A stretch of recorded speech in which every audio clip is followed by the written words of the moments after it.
ऐसे विषय पर चर्चा करने के लिए जिसने आज फिर से सुप्रीम कोर्ट बनाम केंद्र सरकार की बहस को शुरू करवा दिया है। आज सुप्रीम कोर्ट को भारत के राष्ट्रपति की तरफ से 14 सवाल भेजे गए हैं और पूछा गया है कि अगर आप कानून का इतना ही सही इंटरप्रिटेशन जानते हैं तो ये लीजिए हमारी तरफ से प्रश्न और इनका जवाब समय रहते भिजवा दीजिएगा।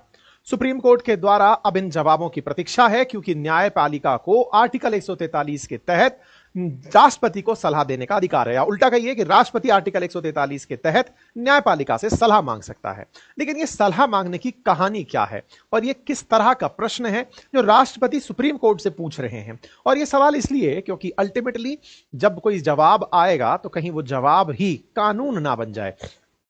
आपसे राय मांगी गई और राय मांगकर आपसे अगर जवाब के अंदर आपने कुछ ऐसा कहा जो भविष्य में वर्डिक्ट के रूप में इस्तेमाल हुआ जाने लगा, तो ऐसी चिंता के देखते हुए सुप्रीम कोर्ट ने संवैधानिक बेंच बिठानी होगी, और संवैधानिक बेंच में जब जजेस बैठेंगे तो निर्णय सोच समझ कर देंगे। तो आइए आज के सेशन में शुरुआत करते हैं इस जानकारी की और जानने का प्रयास करते हैं कि क्या है द्रौपदी मुर्मू के द्वारा की गई पेशकश। हमारे राष्ट्रपति ने वो कौन से 14 सवाल हैं जिन्हें राष्ट्रपति के द्वारा सुप्रीम कोर्ट को भेज दिया गया है। राष्ट्रपति पर चूंकि डेडलाइन लगाई गई थी, इसलिए राष्ट्रपति ने सुप्रीम कोर्ट के सामने एक दीवार खड़ी कर दी है। यह सारा मसला शुरू कहां से हुआ? शुरू हुआ जब सुप्रीम कोर्ट के द्वारा तमिलनाडु राज्य में चल रहे राजनीतिक घमासान, जिसमें राज्य सरकार बनाम गवर्नर के बीच की खींचतान पर सुप्रीम कोर्ट ने आदेश देते हुए राष्ट्रपति को 3 महीने के भीतर फैसला सुनाने का आदेश दे दिया था। कहा था कि आप अपने पास किसी भी बिल को 3 महीने से ज्यादा होल्ड नहीं कर सकते। और जब राष्ट्रपति बिल को होल्ड नहीं कर सकते, इस बात से राष्ट्रपति समेत सरकार के अधिकांश लोग परेशान हो गए कि इसका मतलब सुप्रीम कोर्ट ने राष्ट्रपति को आदेश दे दिया है कि आपको 3 महीने के भीतर भीतर आपको यह सारा काम सेटल करना होगा। तो आइए मैं आपको ये 3 महीने की पूरी कहानी सुनाता हूं, जिसके चलते उपजे विवाद में उपराष्ट्रपति ने सुप्रीम कोर्ट को टिप्पणी करते हुए कहा कि आप लोग आर्टिकल 142 का उपयोग न्यूक्लियर मिसाइल की तरह कर रहे हैं। वहीं कांग्रेस के साथ जुड़े रहे पूर्व नेता कपिल सिब्बल ने कहा कि आप इंदिरा गांधी जी का समय भूल गए, जब कोर्ट के कहने पर उन्हें अपना पद छोड़ना पड़ा था, उनकी सांसदी चली गई थी। इस तरह से सत्ता पक्ष और विपक्ष में लंबा घमासान भी रहा। इस पर हमने डिटेल में ऑलरेडी इसी चैनल पर सेशन किया हुआ है, लेकिन आज जहां से यह मसला शुरू हुआ वहीं से लेकर चलते हैं। वर्तमान में भारत के अंदर नए सीजेआई बीआर गवई हैं और उनके लिए पहला चैलेंज यह है कि वो राष्ट्रपति को इन 14 सवालों का क्या जवाब भेजते हैं। ये जवाब कौन से होंगे उसके बारे में अवश्य बताएंगे, पहले लेकिन सवाल जान लीजिए और सवाल जानने की संवैधानिक ताकत जान लीजिए। आर्टिकल 143 के तहत कॉन्स्टिट्यूशन ऑफ इंडिया ताकत देता है राष्ट्रपति को कि वो सुप्रीम कोर्ट से सलाह मांग सकता है अगर उनकी नजर में कोई संवैधानिक या विधिक प्रश्न फंसा हो। ऐसे में राष्ट्रपति ने 14 सवाल पूछे हैं। इन सवालों की प्रासंगिकता को आप विषय के साथ जब आगे बढ़ेंगे तो समझ पाएंगे। फिलहाल के लिए इन सवालों को जान लीजिए। पहला प्रश्न है, जब राज्यपाल के सामने कोई बिल आता है तो उनके पास कौन कौन से संवैधानिक विकल्प होते हैं? यह प्रश्न बड़ा सहज आपको लग रहा है, लेकिन मैं थोड़ा सा विषय वस्तु का बैकग्राउंड दे देता हूं जिससे आप इसे समझ पाएंगे। असल मायने में तमिलनाडु राज्य के राज्यपाल के द्वारा जो राज्य के द्वारा उन्हें बिल भेजे गए थे उन पर साइन नहीं किया राज्यपाल ने, और साइन नहीं किया तो वो साइन ना करके उन्हें राष्ट्रपति के पास भेज दिए। तो राज्यपाल क्या क्या कर सकता है? यह बात क्यों है? क्योंकि आर्टिकल 200 के तहत ही राज्यपाल के पास पावर दी जाती है कि राज्यपाल कुछ कर सकते हैं। तो आर्टिकल 200 की अब यहां पर विस्तृत व्याख्या मांग ली गई है कि भाई जरा बताइए कि राज्यपाल के पास विकल्प क्या हैं। आपने तो कह दिया कि उन्हें तत्काल प्रभाव से साइन करके देना है। अच्छा, सुप्रीम कोर्ट ने ऐसा क्या कहा था जिस वजह से यह प्रश्न बने?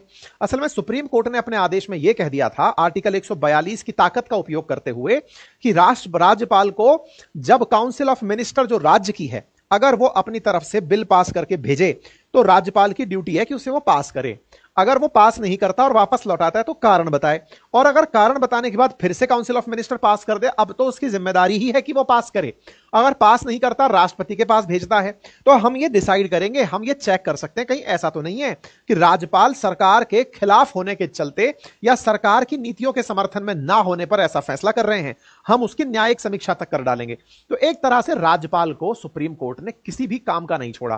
राज्यपाल की पावर को इतना न्यून कर दिया कि राज्यपाल पद, या फिर कहिए कि केंद्र सरकार के द्वारा जो अपने प्रतिनिधि विभिन्न राज्यों में भेजे जाते हैं, उन प्रतिनिधियों का पद बहुत ही सूक्ष्म प्रतीत होने लगा। राज्यपाल का महत्व ही लगभग खत्म के बराबर हो गया।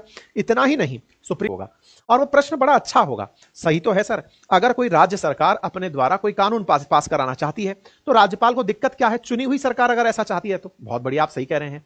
लेकिन विचार कीजिए कि चुनी हुई सरकार कुछ ऐसा फैसला करे जो देश के हितों के खिलाफ हो, अर्थात कोई सरकार ऐसा फैसला लेने जा रही हो जिससे कि फैसला, जैसे तमिलनाडु ने थोड़े दिन पहले कहा कि हम तो अपने आप को थोड़ा ऑटोनॉमस टाइप से फील कराना चाहते हैं, मतलब अपने आप को एक स्वतंत्रता की तरफ ले जाते हुए दिखाई देते हैं।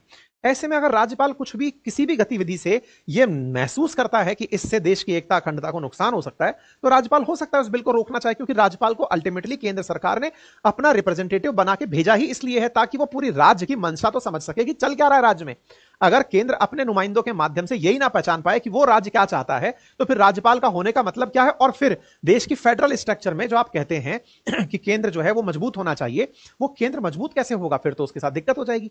इसी वजह से ये सारे के सारे प्रश्न उठते हुए आए। यानी कि आप टाइम लिमिट जो फिक्स किए ना, उसने सारे के सारे मसले खड़े कर दिए। तमिलनाडु से शुरू हुआ ये मसला अब केंद्र सरकार और सुप्रीम कोर्ट के बीच पहुंच चुका है। तमिलनाडु ने तो अपने 10 कानून बना लिए, लेकिन इसके खिलाफ धनखड़ साहब खूब गरजे और उन्होंने कहा सुप्रीम कोर्ट ने जो पावर ली है वो 142 की है, और 142 का जो उपयोग इन्होंने किया है वो बिल्कुल एकदम मिसाइल की तरह है। It is a nuclear missile. और सच बात यह है कि जब इसको शुरुआत में डाला गया था ना, इस आर्टिकल को सुप्रीम कोर्ट की ताकत के लिए डाला गया था। इस तरीके से कई बार ऐसा होगा कि कुछ विषयों पर हमें भी नहीं पता है कि फ्यूचर में क्या होगा, मतलब अवशिष्ट शक्तियों के रूप में सुप्रीम कोर्ट को ताकत दी गई थी, लेकिन सुप्रीम कोर्ट अब उसका एब्सोल्यूट सेंस में उपयोग करने लगी है, इसलिए इसका अब विरोध होने लगा है।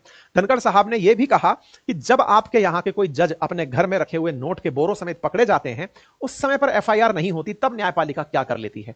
यह प्रश्न बड़ा था और इस पर मैंने डिटेल में ऑलरेडी सेशन किया हुआ है, इसलिए आज तो प्रश्न केवल इतना ही है कि अब सरकार की तरफ से, यानी केंद्र सरकार की तरफ से राष्ट्रपति ने 14 प्रश्न भेज दिए हैं। अब राष्ट्रपति को जब इनके जवाब मिलेंगे तो देश के अंदर नई व्यवस्थाएं पैदा हो जाएंगी। व्यवस्थाओं से मेरा मतलब है कि आने वाले समय में राज्य के और केंद्र के कानून पास करने के जो तरीके हैं उनमें एक नई दिशा मिल जाएगी। ठीक है, बाकी तो इसमें कुछ भी ऐसा बताने लायक नहीं है, पुराने सेशन में मैंने ऑलरेडी सारी जानकारियां दी हुई हैं। अभी के लिए फिलहाल आप इतना ही जान लीजिए कि यह अपडेट है। थैंक यू सो मच, अपना ख्याल रखें।